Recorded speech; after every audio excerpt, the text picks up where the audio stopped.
अपनी मदद आप। सर सैयद अहमद खान।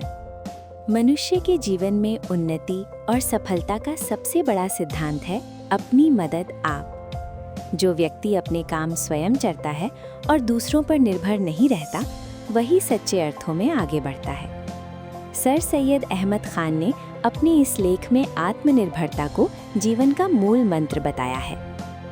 भगवान उनकी मदद करता है जो अपनी मदद खुद करते हैं। ये एक बहुत अच्छी और आजमाई हुई कहावत है। इस छोटी सी बात में लोगों, देशों और पीढ़ियों का अनुभव इकट्ठा है। एक इंसान का अपनी मदद करने का जोश ही उसके असली विकास का आधार है, और जब ये जोश कई लोगों में पाया जाता है तो ये देश के विकास और देश की ताकत की जड़ है।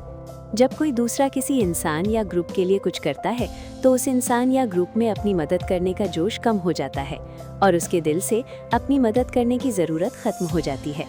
और इसके साथ ही वो घमंड जो इंसान की एक बहुत अच्छी ताकत है, और इसके साथ ही वो सम्मान जो इंसान की असली चमक है, अपने आप खत्म होता जाता है।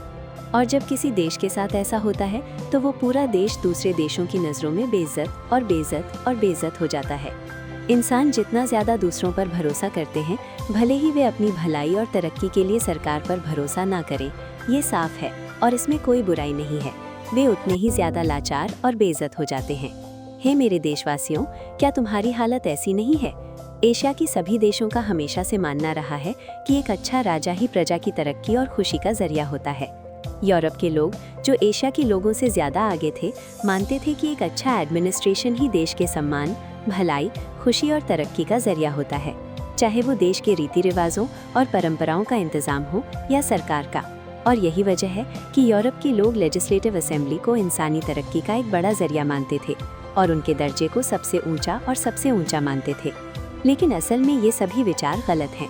मान लीजिए कोई इंसान, भले ही वो लंदन में आयरलैंड से पार्लियामेंट का मेंबर बन जाए या भारत से कलकत्ता में वाइसराय और गवर्नर जनरल की काउंसिल का मेंबर बन जाए, देश के सम्मान, देश की भलाई या देश की तरक्की के लिए कुछ नहीं कर सकता। कोई इंसान हर 2 साल में किसी चीज़ पर वोट देकर क्या अच्छा कर सकता है, चाहे उसने कितनी भी ईमानदारी और सही तरीके से वोट क्यों ना दिया हो। अगर इससे उसके अपने व्यवहार और चाल चलन पर भी कोई असर नहीं पड़ता, तो देश के व्यवहार पर इसका क्या असर हो सकता है? हाँ, ये बात तो सच है कि सरकार किसी भी तरह से इंसान की मदद नहीं करती, लेकिन अच्छी सरकार का सबसे बड़ा फायदा ये है कि इंसान आज़ादी से अपनी ताकतों को बढ़ा सकता है और अपनी पर्सनल हालत को बेहतर बना सकता है। ये बात दिन ब दिन साफ होती जा रही है कि सरकार का फर्ज पॉजिटिव और प्रैक्टिकल होने के बजाय ज़्यादातर नेगेटिव और रुकावट डालने वाला होता है, और वो फर्ज जान, प्रॉपर्टी और आज़ादी की सुरक्षा करना है। जब कानून को समझदारी से लागू किया जाता है तो इंसान बिना किसी डर के अपनी शारीरिक और मानसिक मेहनत का फल पा सकता है। सरकार जितनी अच्छी होगी, पर्सनल नुकसान उतना ही कम होगा। लेकिन कोई भी कानून, चाहे वो कितना भी प्रेरणा देने वाला क्यों ना हो, एक आलसी आदमी को मेहनती, फिजूल खर्च करने वाले को किफ़ायती या शराबी को पछतावा करने वाला नहीं बना सकता।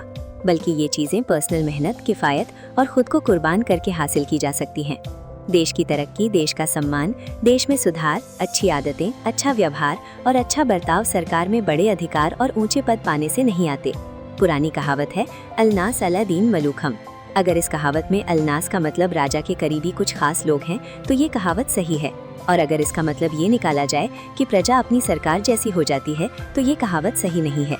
प्रजा कभी भी सरकार के रंग में रंगी नहीं होती, बल्कि सरकार प्रजा का रंग बदल देती है। ये बिल्कुल सच है कि सरकार आमतौर पर उन लोगों की परछाई होती है जिन पर वो राज करती है। उनका जो रंग होता है वही सरकार में दिखता है।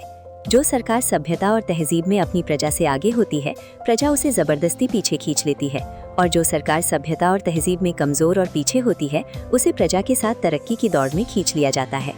इतिहास ने साबित कर दिया है कि भारत और इंग्लैंड के साथ ऐसा ही हुआ था। इंग्लैंड की प्रजा सभ्यता और तहजीब में उस समय की सरकार से आगे थी। उन्होंने जबरदस्ती सरकार को अपने साथ आगे खींच लिया। भारत की प्रजा सभ्यता और तहजीब में आज की सरकार से बहुत पीछे है। सरकार खींचना तो बहुत चाहती है, लेकिन खींचती नहीं, बल्कि जबरदस्ती सरकार को पीछे खींच लिया है। ये कुदरत का नियम है कि जैसे किसी देश का चाल चलन होता है, वैसे ही उसके लिए सही कानून और सरकार होती है।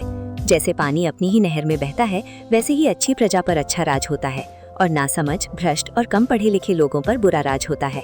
सारे तजुर्बे से पता चला है कि किसी देश की अच्छाई, शान और इज्जत उसकी सरकार की अच्छाई से ज्यादा उसकी प्रजा के चाल चलन, नैतिकता, आदतों, सभ्यता और तमीज पर निर्भर करती है। क्योंकि एक देश निजी हालातों का मेल होता है और एक देश की सभ्यता असल में उस देश को बनाने वाले मर्दों, औरतों और बच्चों का निजी विकास है। देश का विकास निजी मेहनत, निजी सम्मान, निजी ईमानदारी और निजी हमदर्दी का मेल है। इसी तरह देश का पतन निजी आलस, निजी बेइज्जती, निजी बेईमानी, निजी मतलबीपन और निजी बुराइयों का मेल है। बदतमीज और बुरा बर्ताव, जिसे नैतिक, सभ्य या आपसी समाज की बुराइयों में से एक माना जाता है, असल में उसी इंसान की भटकती जिंदगी का नतीजा है। अगर हम बाहरी कोशिशों से इन बुराइयों को जड़ से उखाड़ना और खत्म करना चाहेंगे, तो ये बुराइयां किसी नए रूप में और भी ज्यादा ताकत के साथ उभरेंगी।